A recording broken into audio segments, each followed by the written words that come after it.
Welcome back to the channel. Okay, so today what we're working on is we're trying to fit this pan, this extra large automatic transmission pan, onto this truck. 2003 Chevy Silverado 2500 HD with the 4L80E, and it doesn't exactly fit. That's kind of where it needs to go, and it doesn't exactly fit because the crossmember interferes with the transmission pan. So what we have to do is remove the cross member and notch it, and that's what you're going to watch us do. So sit back and relax, and I hope you enjoy. So here's the cross member off the truck, and that piece right there, that's what we have to notch, because those second set of holes, that's for the Allison transmission. And like I said earlier, this truck has the 4L80E transmission. So because it's black and I'm using a black marker, we just take a little bit of primer and we spray some primer on there so we can mark the line, and it makes it really easy to see for our cut.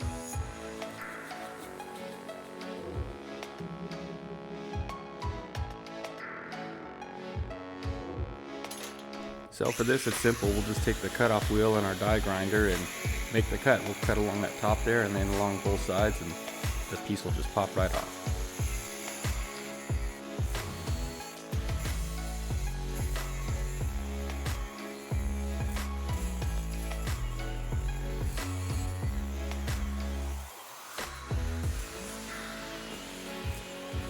So we just take our time here and let the tool do all the work.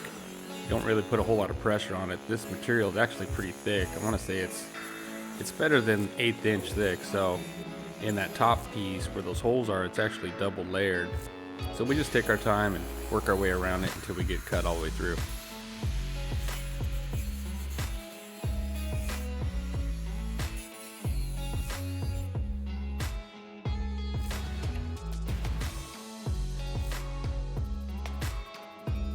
So here we got the flap disc in the grinder, and we're just going to clean up all those edges, get all that primer and paint and factory paint and dirt and all that stuff off of it, because we're going to weld on this now. We need that nice and clean.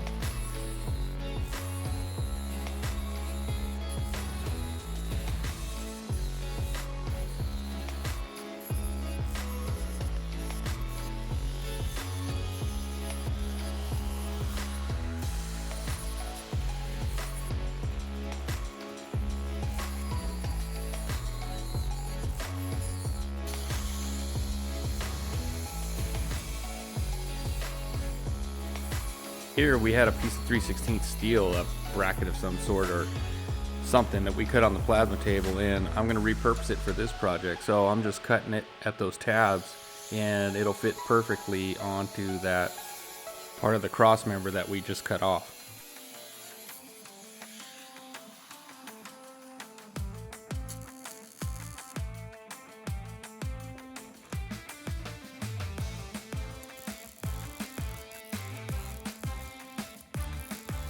Now it's just a simple process of getting it tacked on there and then welding it up.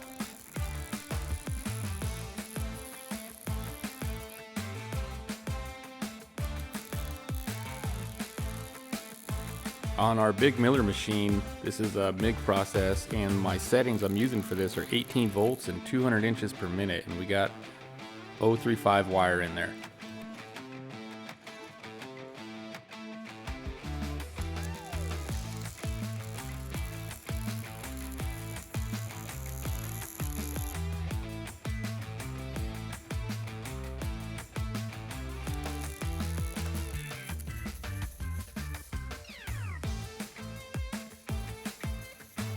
So it was pretty windy this day, and we had one of the big overhead garage doors open, and the wind was kind of messing with the welding a little bit, but we were able to get it done.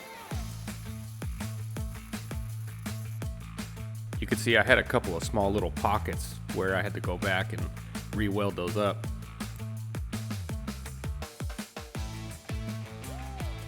So after we sanded the whole piece down and wiped everything down with acetone really well, we just gonna go ahead and go over it with some black spray paint and get it ready to put back on the truck.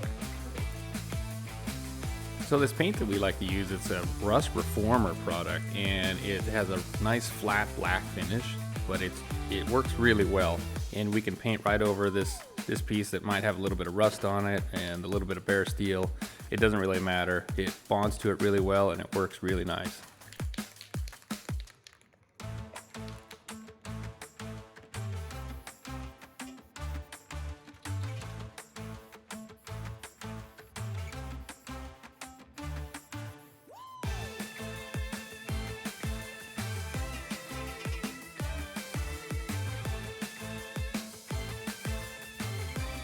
So as we finish up this paint, we're gonna finish up this video.